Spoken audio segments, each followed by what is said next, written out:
Hello guys, welcome back to Links Corner, tempat kita sharing ilmu. Nah, pada video kali ini, Links Corner akan sharing tentang listrik statis, salah satu materi dari fisika terapan. So, stay tuned. Nah, kata listrik membangkitkan ingatan kita tentang teknologi modern yang kompleks seperti alat pemanggang roti, cahaya, laptop atau komputer, kettle air, dan lainnya. Tetapi gaya listrik sejatinya memainkan peranan penting dalam kehidupan manusia. Menurut teori atom, gaya yang bekerja antara atom dan molekul untuk menjaga agar tetap bersatu, membentuk zat cair, padat, itu adalah gaya listrik. Dan gaya listrik juga terlibat pada proses metabolisme yang terjadi di dalam tubuh manusia. Jadi sebenarnya bagaimana ya listrik bisa mempengaruhi sampai ke tingkat terkecil sekalipun? Nah, pada materi listrik statis ini bisa dipahami tentang listrik yang hanya berbicara mengenai muatan listrik, medan listrik, gaya Coulomb, potensial listrik, tanpa menyinggung adanya arus listrik. Keberadaan listrik statis dapat diketahui secara sederhana dengan menggunakan penggaris plastik, batang kaca, ataupun sepotong plastik yang keras. Nah, benda ini itu bisa digosok ke rambut ataupun handuk. Setelahnya dapat didekatkan ke potongan-potongan kertas kecil, jadi terlihat penggaris akan menarik kertas-kertas kecil tersebut. Efek yang terjadi atau yang ditimbulkan pada kedua benda tersebut dikatakan memiliki muatan total. Pada listrik statis terdapat muatan positif dan muatan negatif. Apabila muatan positif dan muatan negatif didekatkan, maka muatan tersebut akan saling tarik-menarik. Sedangkan muatan yang sama saling didekatkan akan tolak-menolak. Positif dengan positif ataupun negatif dengan negatif. Misalkan benda logam bermuatan didekatkan ke benda logam yang tidak bermuatan. Jika keduanya bersentuhan, elektron-elektron bebas pada benda yang netral akan tertarik oleh benda yang bermuatan positif, dan beberapa di antaranya akan pindah ke benda yang bermuatan ini. Nah, karena benda kedua sudah kehilangan beberapa muatan negatifnya, maka benda kedua tersebut memiliki muatan positif total. Nah, proses ini disebut dengan pemuatan dengan induksi. Selanjutnya, jika benda bermuatan positif didekatkan dengan batang logam netral, tetapi tidak bersentuhan, yang terjadi adalah muatan-muatan negatif batang logam itu tidak akan meninggalkan batang tersebut, tetapi dia bergerak di dalam logam ke arah benda yang bermuatan. Artinya, meninggalkan muatan positif di ujung yang berlawanan. Muatan induksi dengan hanya dipisahkan muatan-muatannya, jika logam tersebut dipatahkan menjadi dua, didapatkan dua benda yang bermuatan. Satu bermuatan positif, lainnya akan bermuatan negatif. Adapun cara lain untuk menginduksi muatan total pada benda logam adalah menghubungkannya dengan kawat penghantar ke ground. Ground bisa dengan mudah menerima atau melepaskan elektron yang berperan sebagai gudang muatan. Jika sebuah benda bermuatan negatif didekatkan ke logam, muatan-muatan negatif bebas pada logam itu akan ditolak dan mostly menuju ground. Hal ini membuat logam bermuatan positif. Jika kawat menuju ground dipotong, maka logam memiliki muatan induksi positif. Lalu elektroskop merupakan instrumen yang berkaitan dengan muatan induksi, yang berfungsi mendeteksi muatan. Nah, lebih lanjut untuk prinsip kerja elektroskop, temukan sendiri ya dari berbagai referensi yang ada. Dari penjelasan sebelumnya, diketahui bahwa adanya muatan yang berbeda jenis akan tarik-menarik, sedangkan yang sejenis akan tolak-menolak. Apa yang mempengaruhi kedua muatan tersebut saling menjauh atau saling mendekat? Secara histori, penelitian ini telah dilakukan secara sederhana oleh Coulomb, di mana sebuah gaya listrik atau dikenal dengan gaya Coulomb didapatkan mempengaruhi kedua muatan tersebut. Adapun yang mempengaruhi gaya Coulomb dijelaskan pada hukum Coulomb yang dirumuskan F atau vektor F, vektor gaya sama dengan K Q1 dikalikan Q2 per R kuadrat dikalikan R vektor satuan, atau sama dengan K-nya dijabarkan sebagai 1 per 4V epsilon 0 dikalikan dengan Q1 Q2 per R kuadrat, di mana nilai K adalah 9 dikali 10 pangkat 9 Newton meter kuadrat per kolom kuadrat. R merupakan jarak antar muatan dan R vektor satuan merupakan vektor satuan yang mengarah dari muatan Q1 ke Q2. Bentuk umum dari persamaan ini ketika R dalam bentuk vektor adalah di mana Q1 berada di X1 dan Q2 berada di X2. Jadi, vektor F atau vektor gaya sama dengan K Q1 Q2 dikalikan dengan X2 dikurang X1 per besarnya X2 dikurang X1 pangkat 3. Muatan positif dan muatan negatif mempunyai daerah jangkauan, di mana pada jangkauan ini muatan lain akan dapat merasakan interaksi yang ditimbulkan. Pengaruh yang ditimbulkan oleh sebuah muatan listrik atau muatan sumber terhadap muatan lain disebut dengan medan listrik. Jadi, muatan positif dan muatan negatif memiliki arah medan yang berbeda, di mana untuk muatan positif, arah medannya keluar dari muatan, sedangkan untuk muatan negatif, arah medannya menuju muatan tersebut. Adapun hubungan antara medan listrik dengan gaya Coulomb adalah vektor E atau vektor dari medan listrik sama dengan vektor F atau vektor gaya per Q, atau E sama dengan K Q per R kuadrat ketika kita jabarkan.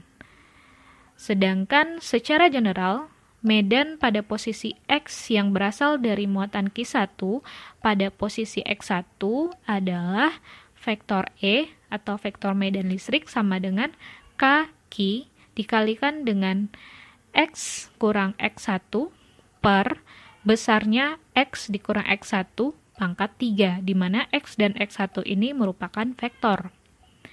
Kerja dilakukan oleh medan listrik pada saat memindahkan muatan positif dari posisi B ke posisi A.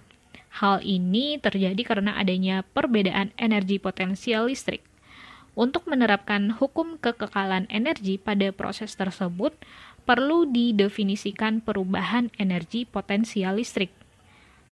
Jika muatan B dilepaskan, gaya listrik akan melakukan kerja pada muatan dan mempercepat menuju pelat negatif.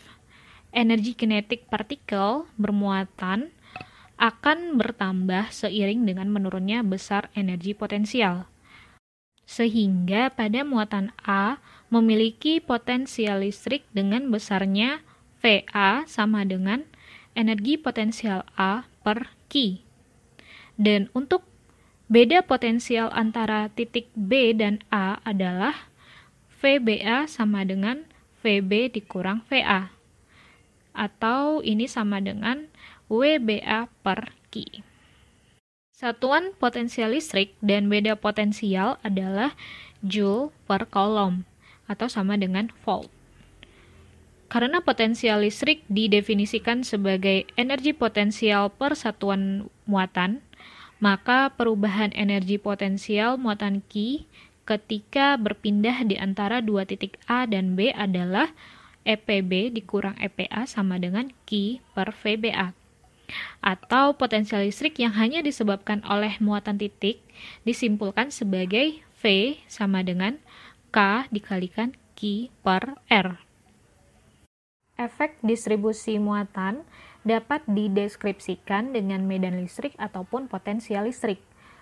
Potensial listrik itu sering digunakan karena lebih mudah. Hal ini dikarenakan juga potensial listrik merupakan besaran skalar, sedangkan medan listrik itu adalah besarannya vektor. Ada hubungan khusus antara medan listrik yang seragam seperti pada pelat sejajar yang beda potensialnya adalah VBA. Dan dari persamaan yang kita ketahui sebelumnya akan didapatkan persamaan E sama dengan V per D, di mana D ini merupakan jarak antara B ke A. Untuk satuan energi adalah elektron volt. 1 elektron volt sama dengan 1,6 kali 10 pangkat min 19 Joule. Kapasitor merupakan komponen yang dapat menyimpan energi listrik yang terdiri dari dua benda sebagai penghantar dan diletakkan berdekatan tetapi tidak saling menyentuh. Kapasitor banyak digunakan pada rangkaian elektronik untuk lampu kilat kamera, cadangan energi pada komputer jika listrik mati, dan sebagainya. Untuk kapasitor tertentu, jumlah muatannya adalah Q sama dengan C dikalikan dengan V, di mana C adalah kapasitas dari kapasitor itu sendiri dengan satuannya farad.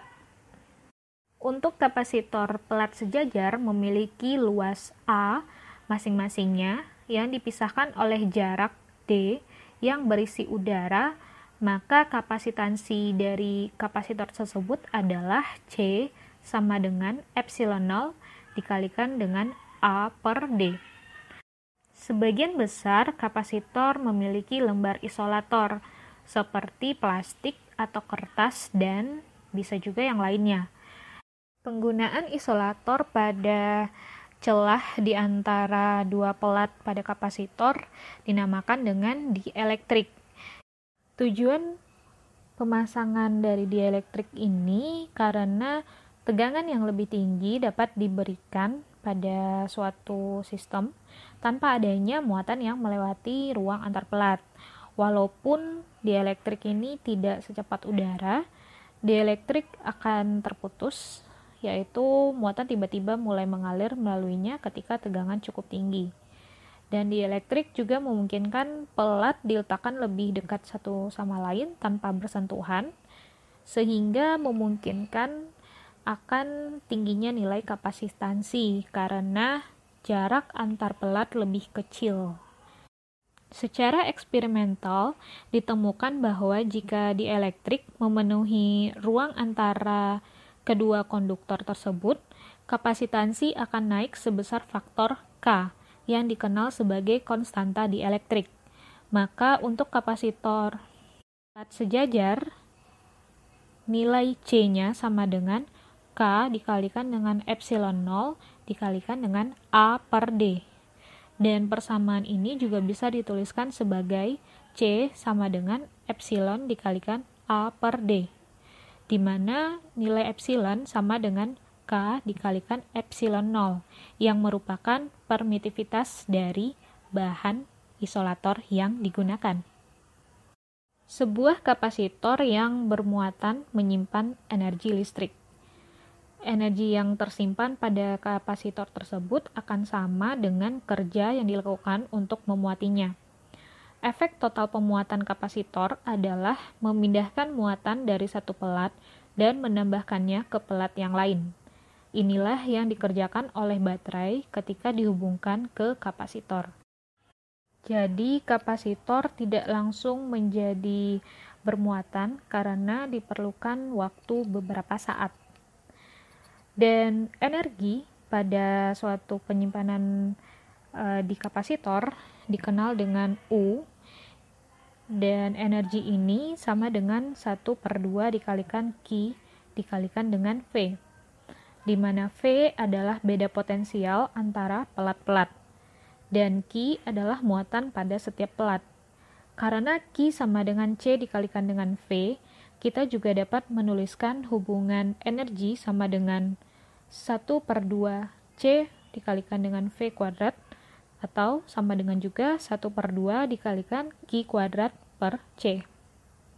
Dan diketahui untuk kerapatan energi atau U kecil itu sama dengan energi per volume. sama dengan 1/2 dikalikan dengan epsilon 0 dikalikan dengan E pangkat 2. Jadi energi yang tersimpan per satuan volume sebanding dengan kuadrat medan listrik di daerah tersebut. Prinsip listrik statis banyak diterapkan pada berbagai sistem seperti terjadinya kilat dan petir, tabung sinar katoda pada TV, monitor, ataupun osiloskop. Selanjutnya ada mesin penyerap debu yang dikeluarkan cerobong asap pabrik. Selain itu, pada mesin fotokopi atau badan pesawat terbang juga menerapkan prinsip listrik statis. Serta elektrokardiogram juga menerapkan prinsip listrik statis. Tentunya masih banyak lagi sistem ataupun komponen ataupun alat-alat yang menerapkan prinsip kerja listrik statis. Oke guys, sekian dulu pada sharing session pada video kali ini. See you on the next video.